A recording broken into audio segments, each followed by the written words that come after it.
What's going on, guys? Welcome back to 100% Chelsea and welcome to another discussion video here today again with Lewis, and we're going to be talking a little bit about Alvaro Morata. Now, he's gone 10 games without a goal now, putting a really poor shine against Manchester United again.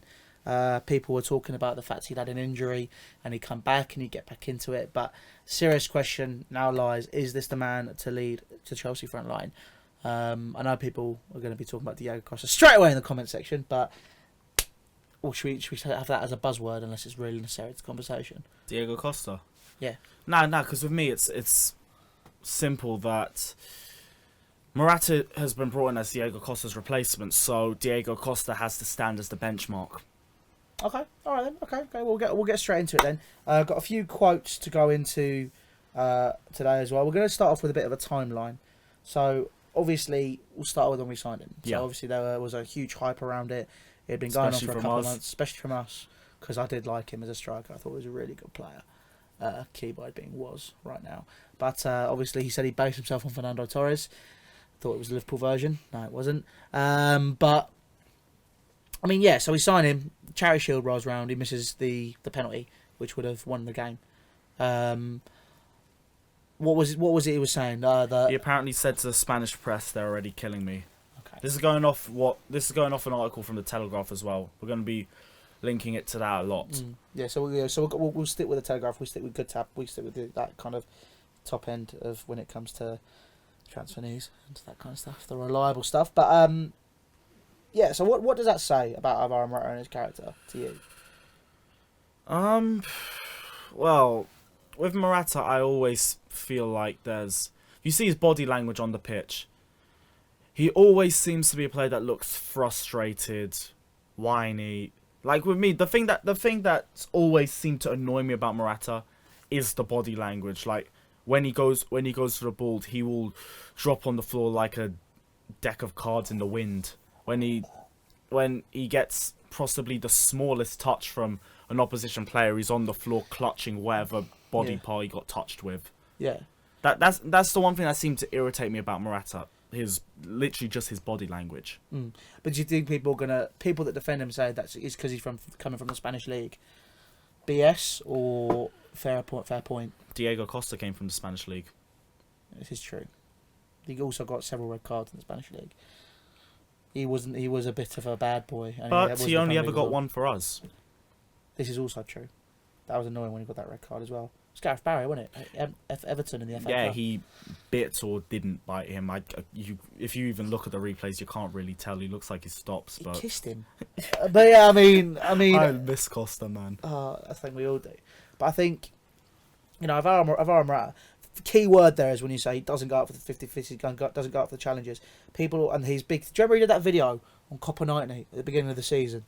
Of, oh yeah, people say you can finish, prove you can't finish, prove you can finish, and he goes and scores top bins. People prove you say you can't do this, do it. Yeah, but that's with me. If you look at that video, it's simply put, was that an empty net? Because I don't remember. I haven't seen the video. Exactly, it's a professional football in an empty net. With me, it's like, why do I care? Well, what's that going to prove to me?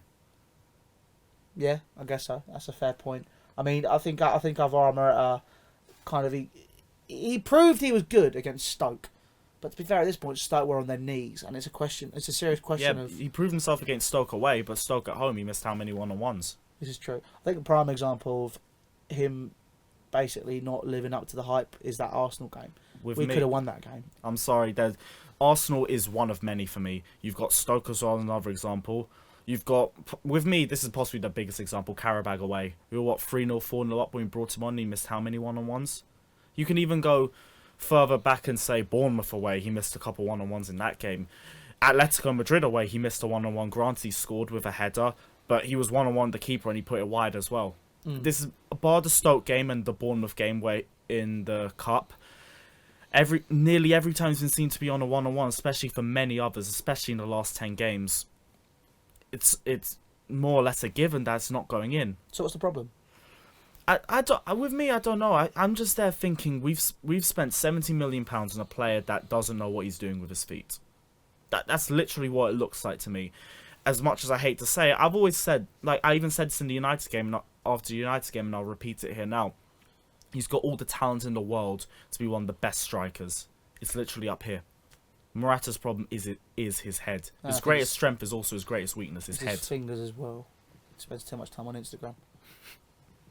Get off Instagram, mate. But I mean, as you can tell, I'm not a massive fan of Alvaro Morata right now. I am what majority of football fans are, very fickle. If he starts scoring, I fucking love him. But No, I mean, with me, I don't want to write him off just yet. As much as it's been an awful couple months. but at the same time, what did Graham Souness say after the Man United game? Graham Souness said, and I quote, just let me find it. He said, "I think he's a near miss man. Can they give him another year to settle? Can big teams wait that long? His general play wasn't good enough. You swap those centre forwards around today and Chelsea win the game." And with that quote as well, you swap those centre forwards around, Chelsea win the game. Apparently, I think Michael Amenolo said around December or something. I'm not sure about the specifics about the time. But he said that apparently Conte wanted Lukaku over Morata. At that point, Conte was happy with Morata. But he said apparently in the summer that he wanted Lukaku over him. He did. But the thing is, we literally just had this conversation about Thibaut Courtois. We're now looking at it again. We're now making another comment about the summer transfer window. Because, like I've said in so many fan camps, it all goes back to depth and it all goes back to the summer transfer window.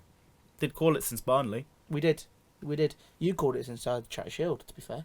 Yeah, but with the Charity Shield, the only reason why I don't like talking about that was because I said some stuff about Drinkwater that I regret, because he's actually been playing pretty well and he's proved me wrong. Good job, Drinkwater. Yeah, we do love him. I'm glad to be proven wrong with Danny, that one. We love Danny boy. But at the same time, we've now got this... I feel that... I think it's a bit harsh, because I don't think it's just down to him. But the majority lies at his door. The reason that we are in the position we are in right now is because of Alvaro Morata's lack of finishing. Graham Souness there saying, do big teams have the time to give time to give players time to settle? Right now, we don't have that time. No.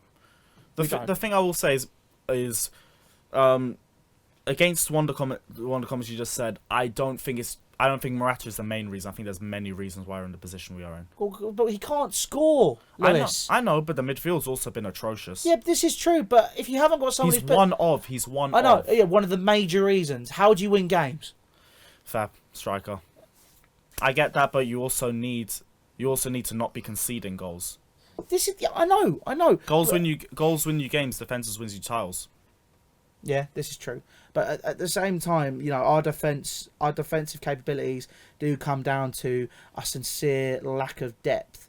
But at the same time, Alvaro Morata has come to a club wanting to be the main man. As soon as he's the main man, he can't deal with the pressure. And I guarantee you, if we go out in the summer or we go out whenever and buy a main man striker, he will moan because he's not the main man anymore. I'm sorry, but if you want, whatever you do, I don't think you should be the main man right now. I don't think you should be either. Because, like what Souness said, you swap the strikers around. Chelsea win the game. Giroud plays the same style of play, has the same style of play that Romelu Lukaku has. Obviously, Lukaku is better than Giroud.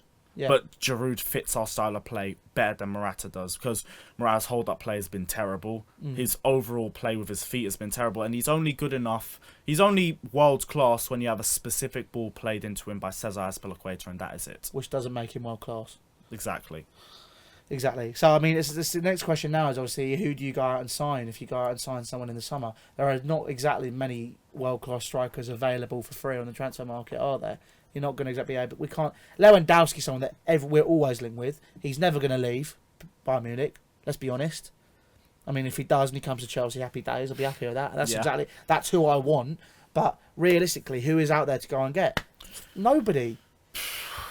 That was Lukaku last season, but if you ask me right now who there is to go out and get, no one really springs to my mind. Exactly. This is the conversation. Last season, you could have gone, we need a striker. Who'd you go out and get? Straight away, who springs to mind?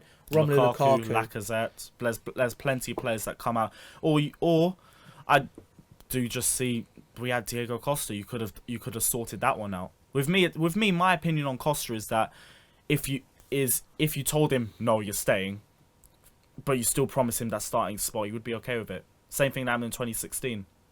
But at the same time, Lewis, would you keep a player who doesn't want to be in your dressing room?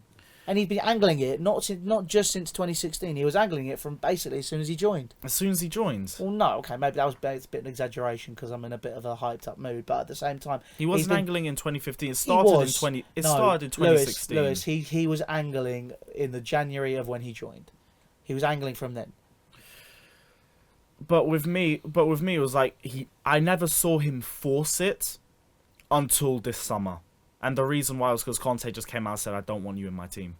So do you think that was dealt with quite poorly? To be fair, at the same time, but I think Conte said that because he was going to be given the tools, and he wasn't given the tools. So Conte's he's been hung out to dry. If it's a case that Conte wanted Lukaku, was promised Lukaku, so he could say to Costa, "You're going." If it's a case of that, then fair play. Conte isn't the one to blame. Conte, it's the board. But if it's the case that Conte just said, "I don't want you on my side," because apparently Conte told him in January. That was when he was kicking off with China. Apparently, that Chinese club had no contact with him for 6 months. They came out and said that. Lewis, I'm sorry, but if he was kicking off with a fitness instructor and Conte wanted a team ethic, because that's Conte's big thing. If you work for the team, eat grass, or you bleed, all that kind of stuff. That's how Conte does it. If you're not going to do that, which is what Diego Costa wasn't doing, that is why he let him go.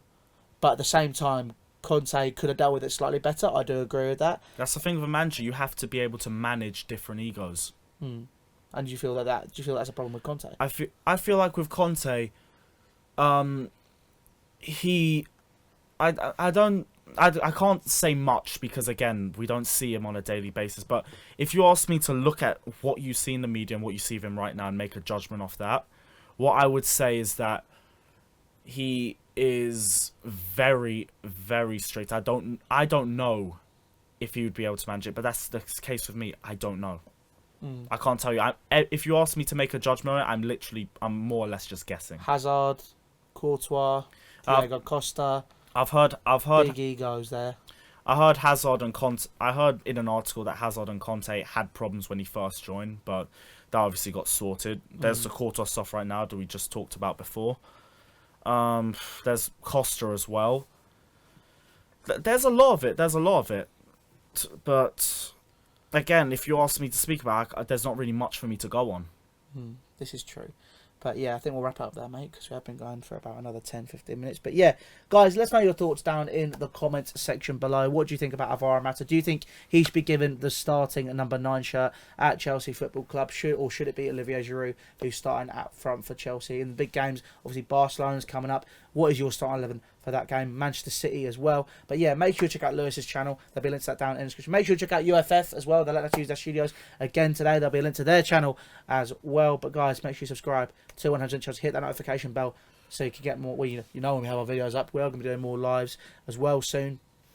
So then obviously you can see all of that. There's some big plans in the work. 50k was a margin, and I promise you something would happen. So don't worry, something's on its way. But guys, thank you for watching. Subscribe, check out our socials, and I'll see you very soon. Take care.